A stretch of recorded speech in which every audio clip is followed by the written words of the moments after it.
gihimong manlulutos sa unang mga Kristiyano. Gani namatay si Esteban pinagis pagbato tungod sa otoridad nga gihatag kaniya. Og daghan ang mga Kristiyano nga nabalaka, nakuyawan tungod sa misyon ni Pablo sa unang panahon, tungod kay gikan sa mga saserdote naghatag og katungod kaniya pagdakop, pagpreso, pagpapatay sa tinuod nga mga Kristiyano. Apan din sa Biblia, mga minamahal, sa Galacia Kapitulo 2, versikulo 20, matod pa dinhi, gilansang ako o gilansang ako sa krus, uban ni Kristo, dili na ako ang nabuhi, kundi si Kristo na ang nabuhi sulod nako. O ang kinabuhi nga karon akong gikinabuhi sa lawas. Hallelujah, akong gikinabuhi pinaagi sa akong pagtuo sa anak sa Dios nga nahigugma kanako o mitugyan sa iyang kaugalingon alam kanako. Sa sinugdanan nga statement ni Apostol Pablo, matod pa niya, gilansang ako uban kang Kristo. Pangutana, duha ba'y nagbitay sa cross dito sa Golgota? Duha pa sila ang namatay ni Antong Adlawa? Makaingon ka, nga naman nagingon man na sa Apostol Pablo, nga apil siya gilansang. Nagdungan ba sila? Nga gilansang atong mahal nga Ginoong Kristo 33 AD. Onya, si Apostol Pablo sa pagkabig kaniya sa tuig 96 AD, paano man maingon man siya nga gilansang, nagdungan sila? Wala sila magdungan.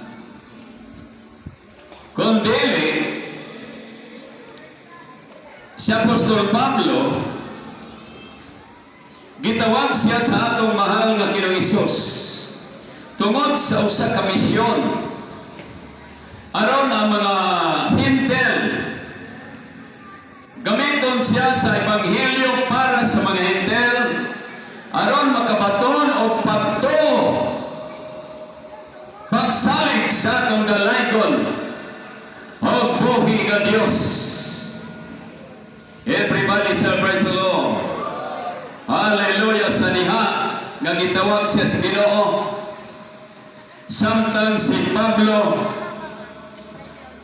nagasakay sa kabayo, ginagukod niya ang mga Kristiyano nga nagasimba sa pangalan sa atong mahal nga Panginoong Hesus. Gipapatay niya ang tanan nagatuo sa iyang ngalan.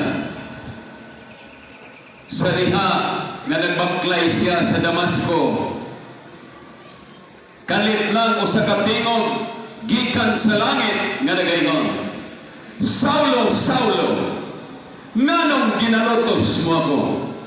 Mihangad si Pablo ngadto sa langit, wala siya'y nakita.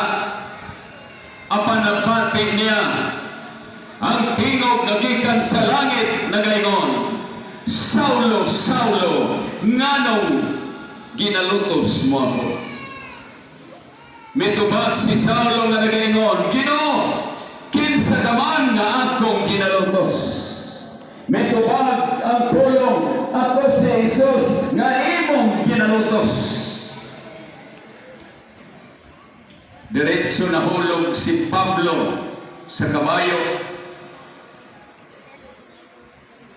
Onya, totoo, pagmata niya, di na siya makakita. Giagak lang siya sa iyang mga kauban.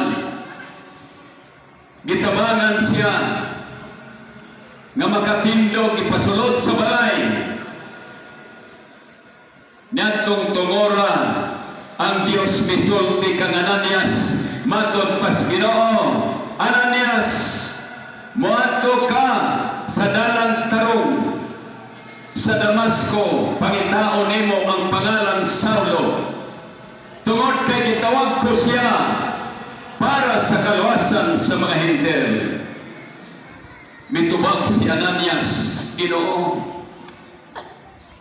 lisod man na kaya imong sugop sa ako. Nahibalogin ka nga kana si Saulo, gipamatay ang mga Kristiyano nga nagatuo sa imo. Nakabalogin ka unsa niya pagbukod, paglutos ang mga Kristiyano. Gani naa say mga papel pamatuod nga nagapadayon siya sa iyang misyon. Apan si Ananias gisultian sa Ginoo, muadto ka, iampo mo siya. Way nahimo si Ananias miadto sa Damasco sa dalan nga tarong. Pag-abot niya dito, nakaplaga niya si Saulo, mga minamahal. Si Saulo dili na makakita, nabutaan siya. Apan ang Diyos nagingon kaniya, iampo mo siya. Pag-abot ni Ananias, nag-ampo sila ngadto sa Diyos. Ang Diyos nag-aampre pag-otros sa mga mata ni Saulo. Nangatagad ang daw himpis gikan sa iyang mga mata. Onya bingon si Ananias, Saulo, ang Diyos nagapili kanimo. Ang Diyos nagatawag kanimo. Niyatong tungora si Ananias wa na si mahadlok. Nakita niya unsa ang pagtawag sa Ginoo kang Apostol Pablo, mga minamahal. Everybody say praise the Lord. Sa diyan si Apostol Pablo ginagamit na sa pagwali, mga minamahal. Human sa iyang bautismo, human sa pagdawat niya sa balaang Espiritu Santo, mami naman nagsugod na siya sa iyang misyon, mami naman.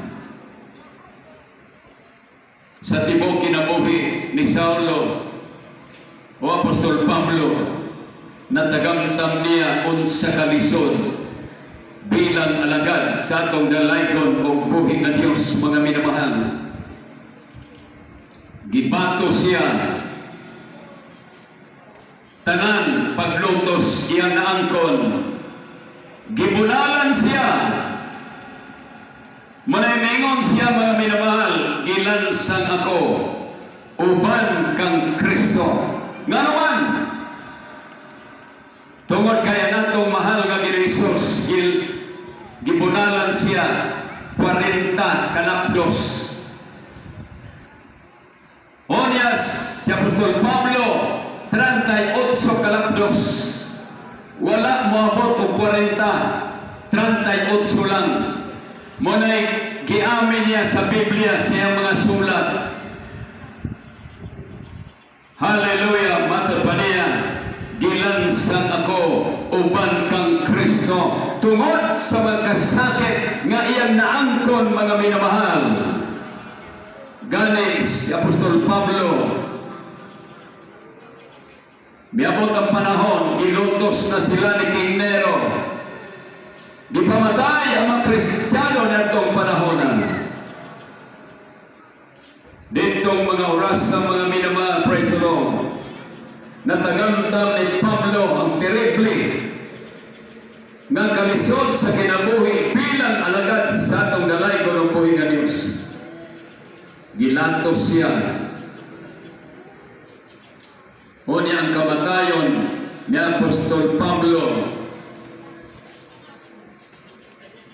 Maniningon niya sa Biblia, natapos ko na ang dagan sa lumba nga akong ginapilan. Kanang statement kaya gibuhian, mga minamahal, nagabaklay na siya paingon sa tagtaran. Dakong tagtaran, mga minamahal, sa taas na espada.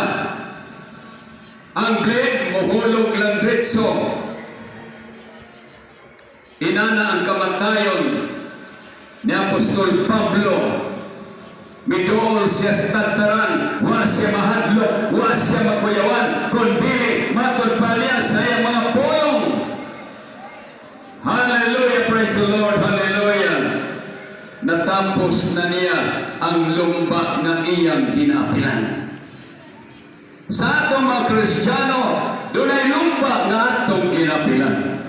Doon ay mga pagluto sa usahay, kalisod sa atong pagpangalagad sa Ginoo. Apan sa diyang padayon ka, padayon kita, padayon kitang tanan, mga minamahal, doon ay saan ang Ginoo. Hallelujah! Lunsay burlawan, alang sa mga Kristiyano. Hallelujah! Nagpadayon sa pagsunod sa kabubuton sa Diyos.